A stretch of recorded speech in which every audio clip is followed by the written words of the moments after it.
నేను సూరపల్లి సీతారాములు సామాజిక రాజకీయ విశ్లేషకుడిని మరియు సామాజిక కార్యకర్తను తెలంగాణ స్టేట్.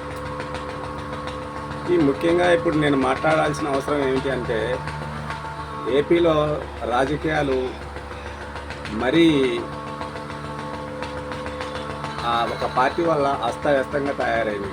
అలాగా ఉండకోకుండా ప్రజలకు సుపరిపాలన అందించే సరైన నాయకత్వాన్ని ఈ ఎన్నికల్లో ఎన్నుకొని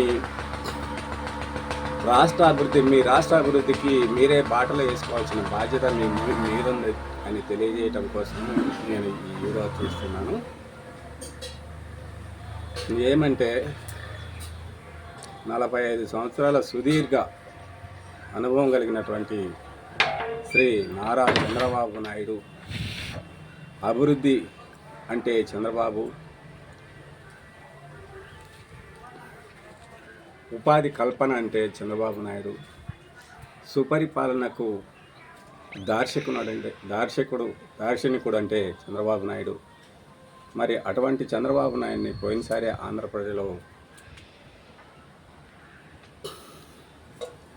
ఆయన్ని మీ ఆంధ్ర వారికి సుపరిపాలన అందించి అభివృద్ధి సంక్షేమం పరుగులు పెట్టించేటటువంటి నాయకుడిని మీరు గుర్తించలేకపోయారు. ఆ తప్పిదం చేయటం వల్ల మీ రాష్ట్రం ఇప్పుడు ఒక 20 సంవత్సరాలు వెనక్కి వెళ్ళిపోయింది. క్యాపిటల్ సిటీ లేదు మీకు. క్యాపిటల్ సిటీ ఉంటే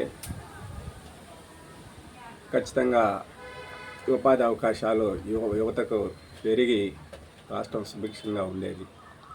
అటువంటి చేయాలంటే, క్యాపిటల్ సిటీ నిర్మాణం చేయాలంటే ఒక్క చంద్రబాబు నాయుడు వల్లనే అది సాధ్యమైంది. ఎందుకు అనంటే, ఆయన విజనరీ, ఆయన దార్శనికుడు, ఆయన ప్రపంచానికే ఒక దిక్సూచి లాంటి వాడు. అటువంటి నాయకుడు మీ ప్రాంతంలో ఉన్నందుకు మీరు అదృష్టంగా భావించి ఆయన్ని గెలిపించుకోవాల్సిన బాధ్యత మీపై ఉన్నది. కాబట్టి మీరంతా కూడా పోయినసారి తప్పు చేసినారు. ఇప్పుడు కూడా అటువంటి తప్పులు జరగకోకుండా సరిగ్గా చూసుకో. పోయినసారి పొరపాటున మీరు అభివృద్ధి నిరోధకుని ఎన్నుకున్నారు. అందువల్ల మీ రాష్ట్ర అభివృద్ధి 20-30 సంవత్సరాలకు వెనక్కిపోయింది. కాబట్టి ఆ తప్పు ఇప్పుడు జరగకోకుండా ఇప్పుడు చంద్రబాబు నాయుడు ఉన్న వనరుల్ని అందిపుచ్చుకొని అభివృద్ధి చేసి సంపద సృష్టించేటటువంటి తెలివితేటలు, కెపాసిటీ ఉన్న నాయకుడిని మీరు ఎన్నుకోవాల్సిన అవసరం ఉంది. అదేవిధంగా ఆయన కూటమిలోని పవన్ కళ్యాణ్ చాలా మానవత్వపు విలువలు కలిగినటువంటి నాయకుడు. ఆయన మీ ప్రజా సంక్షేమం కోసమే పాపం తన జీవితాన్ని, తన కుటుంబాన్ని పక్కన పెట్టి కూడా మీకోసం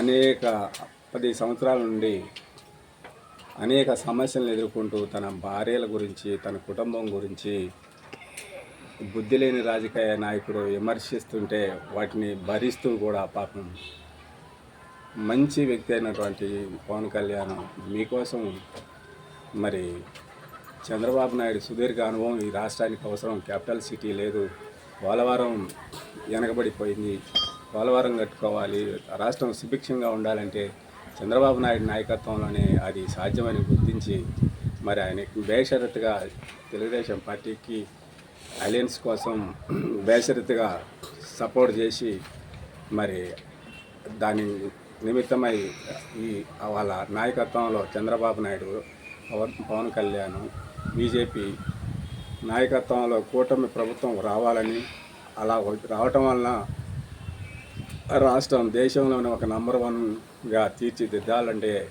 అది సాధ్యమైద్దని, మీ అందరికీ సుపరిపాలన అందించడం కుదురుతుందని, మీ అందరి సంక్షేమం కోసం ఏవో చేయాలని, అభివృద్ధి చేయాలని తపన పడే పవన్ కళ్యాణ్ ఒక పక్క, మరియు విజనరీ అయినటువంటి చంద్రబాబు నాయుడు ఒక పక్క దేశంలోనే దేశాన్ని తన ఆ, మ్, ఆ ఆధీనంలో ఉంచుకొని ఎంతో కొంత దేశ నేతగా కూడా మోడీ కూడా కొంత అభివృద్ధిని పరుగులు పెట్టిస్తున్నటువంటి తరుణంలో వారి నాయకత్వాన్ని మీరు బలపరిచి ఆ కూటమి ప్రభుత్వాన్ని మీరు గెలిపించుకోవాల్సిన అవసరం ఉందని తెలియజేస్తూ నా నా రాజకీయ సామాజిక విశ్లేషణ ప్రకారంగా ఏపీలో ఈసారి మీరు కొంతమంది తెలివితక్కువగా ఆలోచించి ఓట్లు వేయకపోయినా కానీ ప్రజలంతా కూడా సిద్ధంగా ఉన్నారు. వాళ్ళ ఈ యొక్క కూటమిని తెలుగుదేశం, బీజేపీ, జనసేన కూటమిని గెలిపించాలి. అలా గెలిస్తేనే ఆ కూటమి ప్రభుత్వం ఏర్పడితేనే మన అభివృద్ధి చెందుతామని ప్రజలంతా గుర్తించారు. ఈ గుర్తించిన ప్రజలు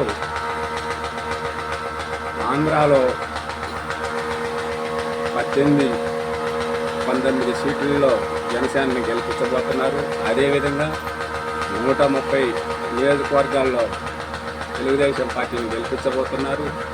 అదేవిధంగా ఒక మినిమం 5 అసెంబ్లీ సీట్లలో బీజేపీని గెలిపించబోతున్నారు. తద్వారా 153 నుంచి ఆ పైన 167 వరకు అసెంబ్లీ సీట్లు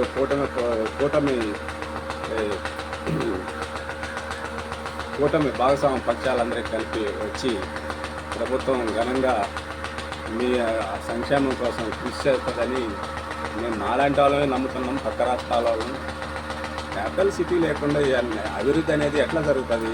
అదే చంద్రబాబు నాయుడు ఉంటే ఇవాళ క్యాపిటల్ సిటీగా అమరావతి పరుగులు పెట్టేది. ఎందుకు అని అంటే నేను చెప్తున్నా దానికి సమాధానం.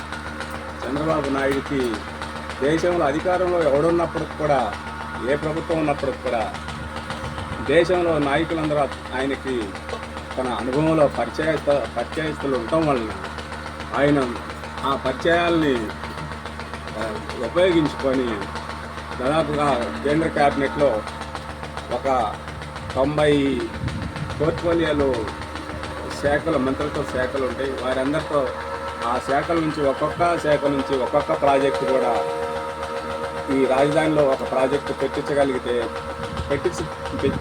అట్లా పెట్టించడం అంటే చంద్రబాబుకి అది ఈజీ. చంద్రబాబు మాట కాదనే వాళ్ళు ఎవరు లేరు. ఆ విధంగా ఆ 5 సంవత్సరాలు కానీ పోయిన 5 సంవత్సరాలు ఉన్నట్టయితే ఇప్పుడు క్యాపిటల్ సిటీ అయిపోయేది.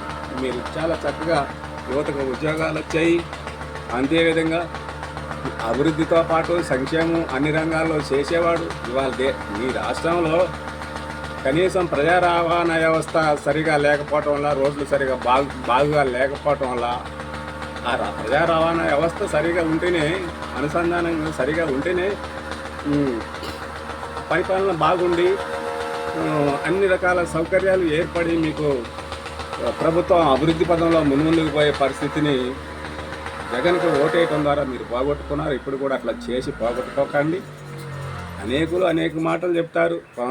పవన్ కళ్యాణ్ నిజంగా నిజాయితీగాడు. వాళ్ళ కుటుంబం కూడా చాలా నిజాయితీ, మంచి చేద్దామనే తపన కలిగిన కుటుంబం వాళ్ళది. వాళ్ళు చాలా ఖచ్చితంగా మంచి కోసం ఎంతకైనా తగ్గైనా ఖచ్చితంగా అభివృద్ధి కోసం, మీ అభివృద్ధి కోసం, మీ రాష్ట్ర అభివృద్ధి కోసం, మీ యువత అభివృద్ధి కోసం, మీ కుటుంబ అభివృద్ధి కోసం పవన్ కళ్యాణ్ లాంటి వాళ్ళు ఖచ్చితంగా కంకణబద్ధులై ఉన్నారు, చేస్తారు.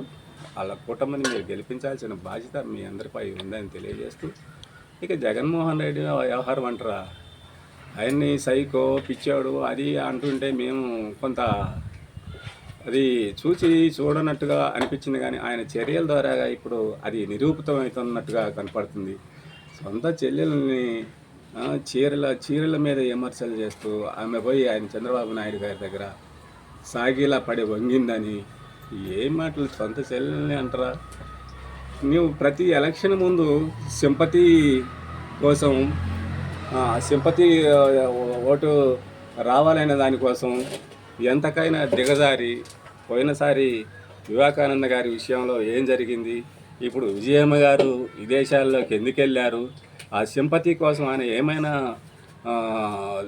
చేయటానికి సిద్ధం అనేది వాళ్ళ కుటుంబంలో తెలిసింది, జనాల్లో తెలిసింది. ఇప్పుడు ఖచ్చితంగా ఇవన్నీ తెలిసిన జనం ఖచ్చితంగా కూటమికే గెలుపు అవకాశాలను ఇస్తారు, ఇవ్వాలి, అవసరం అది. ప్రపంచంలోనే మన భారతదేశంలోనే అరుదైన నాయకుడు, అభివృద్ధి సంక్షేమం విషయంలో తెలిసి విజన్ కలిగినటువంటి నాయకుడు చంద్రబాబు నాయుడు కాబట్టి ఆయన్ని ఈసారి గెలిపించడం మీ అవసరమని, అందువల్ల మీ రాష్ట్ర అభివృద్ధి జరుగుతుందని, మాకు ఎటువంటి మీ రాష్ట్రం గురించి మీకు చెప్పాలి అని అంటే మాలాంటి తెలిసిన వాళ్ళం చెప్పుకుంటే కూడా అది మంచిని గురించి మాట్లాడకపోతే కూడా అది దేశానికి ఇలా నష్టమే అనే ఉద్దేశంతో చెప్తున్నాం తప్పితే సదుద్దేశంతో మీరు అర్థం చేసుకొని చంద్రబాబు నాయుడు నాయకత్వంలోని ఎన్డీఏ కూటమి ఏపీలో గెలవటం కోసం మీరందరూ కంకణబద్ధులయ్యి గెలిపించి ఆ రాష్ట్ర అభివృద్ధిలో మీరందరూ భాగస్వాములయ్యి మీ రాష్ట్రాన్ని మీరు బాగు చేసుకోవాలని కోరుతున్నాను. ఎందుకంటే చంద్రబాబు నాయుడు మా తెలంగాణ ఆనాడు కరోనా సంక్షేమం వచ్చినప్పుడు చంద్రబాబు నాయుడు ఆయన ఆ కరోనా ఎఫెక్ట్ లేకుండా పోవటానికి పసుపు వేసుకొని నీళ్లు కాగబెట్టుకొని ఉప్పు వేసుకొని నీళ్లు కాగబెట్టుకొని అవి గాంగ్రించాలి, మరి ఆ పసుపు నీళ్ళు తాగాలి ఎప్పుడు, మరి నాకు అప్పుడు రోగాలతో గడిచారవు అని ఆయనకి ఏం అవసరం. ఖచ్చితంగా ఆయన చెప్పడం వల్ల మాలాంటి వాళ్ళు నిజంగా కూడా ఆ రోగం బారిన పడుకోకుండా పబ్లిక్ లైఫ్లో ఉండి కూడా అనేక మందితో ప్రతిరోజు కలిసి కూడా మాకు వచ్చినా కూడా అది మమ్మల్ని రోగం కరోనా వైరస్ మాలాంటి వాళ్ళని ఏం చేయకోకుండా మేము రక్షణవంతంగా ఉన్నామంటే చంద్రబాబు నాయుడు సూచన. కామన్ మెడిసిన్ ఇది. ఇలా మీరు నేచురల్గా మన దగ్గర ఉన్న వాటితోటే మిరియాలు అవి చేసుకొని అవన్నీ ఇంగ్రీడియంట్స్ పెట్టుకొని అవి వాడుతూ మీరు సేఫ్గా ఉండండి అని ఆయన లోతుల్లోకి పోయిండు. సమస్య మూలాల్లోకి పోయి చెప్పడం వల్ల అనేకులు మాలాంటి వాళ్ళం మరి ఆ కరోనా సమస్య నుండి కొంత విముక్తులమైన దాన్ని పాటించిన వాళ్ళంతా ఆ విధంగా. అంతేకాదు రాష్ట్రం రాజధాని ఇవ్వాలని కోతలు కోయటం కాదు. ఆనాడు చంద్రబాబు నాయుడు ఏ రోజైతే తెలంగాణ రాష్ట్రం ఆంధ్ర రాష్ట్రం వేరవుతుందని ఆ నైటు బిల్లు పెట్టిన నైటునే వెమ్మటే విజన్ ఉన్న నాయకుడు కాబట్టి అరే బాబు అయిందేమైంది, ఇప్పుడు మీరు కాంగ్రెస్ వాళ్ళు మేము అందరం కలిసి కేంద్రం మీద ఒక ఒత్తిడి తెచ్చి మా స్పెషల్ రాష్ట్రం కోసం రాష్ట్ర నిర్మాణం కోసం కన్స్ట్రక్షన్ కోసం ఒక 4 లక్షల కోట్లు అడుగుదాము, అయింది వాళ్ళగా ఆ నిర్ణయం తీసుకొని బిల్లు పెట్టిన తర్వాత మనం చేయగలిగేది ఏం లేదు అని ఆయన మీ ఏపీ నాయకులకి ఎవరు చెప్పినా దాన్ని కనీసం పాటించుకోవాలి. అది అట్లా ముందు చూపున్నటువంటి నాయకుడిని గెలిపించుకొని, నాయకుడు అనంటే పడవలో తనతో పాటు వెళ్తున్నటువంటి జనాన్ని నాయకుడుగా ముందుకి వాల్తా పడుకోకుండా బయటకు చేసేటటువంటి తెలివిగల నాయకుడే చంద్రబాబు నాయుడు. అటువంటి చంద్రబాబు నాయుడిని మీరు ఆ రాష్ట్రంలో గెలిపించుకొని ఆయన విజనరీ, ఆయన విజన్తో మీ రాష్ట్రాన్ని అభివృద్ధి పదంలో ముందుకు నడిపించడం, ఆ క్యాపిటల్ సిటీ అయితేనేమి, మరి ఆ పోలవరం ప్రాజెక్ట్ అయితే ఇతరత్ర చేయవలసిన అనేక పనులు, ఆ కోస్టల్ కార్డర్ డెవలప్మెంట్ కానీ అవన్నీ చేయాలంటే అది చంద్రబాబు వల్లనే సాధ్యం. ఇది ఇతర మీకు అందుబాటులో ఉన్న నాయకుల్లో ఆయన తప్పితే ఇటువంటి మరి చొరవ కలిగిన ముందు చూపున్న నాయకుడు ఎవరూ లేరని, కాబట్టి చంద్రబాబు నాయకత్వంలో కూటమిని గెలిపించమని మీ అందరినీ నేను కోరుకుంటున్నాను. ఇంకా భవిష్యత్తులో అనేక అంశాల మీద, ప్రతి అంశం మీద కూలంకషంగా నేను ప్రతి దాని మీద కూడా నేను మాట్లాడతాను. మీరంతా అర్థం చేసుకొని చంద్రబాబు నాయుడు గెలిపించమని కోరుతున్నాను. మహాశాన రాజు ఏది చెప్పినా, ఇంకొక రాజ్యం ఏది చెప్పినా మీరు ఈ టైం మీకు క్లిష్టమైనటువంటి టైము. ఈ టైంలో మీరు చంద్రబాబు నాయుడిని గెలిపించుకోవడం అయితే మీకు అవసరం. మాకేమంటే మేము ఆ పార్టీ కాదు, ఆ రాష్ట్రం కాదు, కాకపోయినా కానీ మేము బాధ్యత ఈ దేశ పౌరుడిగా దేశంలో మంచి జరగటం కోసం మేము బాధ్యతగా మేము చెప్తున్నాం. కాబట్టి మా అర్థం చేసుకొని మీరంతా కూటమి ప్రభుత్వాన్ని తీసుకొచ్చుకునేందుకు మీరు కొంతమందికి మీకు అర్థం కాకపోవచ్చు, జనాల్లో ఆంధ్రాలో చాలామంది జనాలకి ఈ విషయమై క్లారిటీ వచ్చేసింది. 153 నుంచి కూటమి ప్రభుత్వానికి 153 నుంచి 164 సీట్ల వరకు ఖచ్చితంగా రావడానికి స్కోప్ ఉంది, వస్తుంది.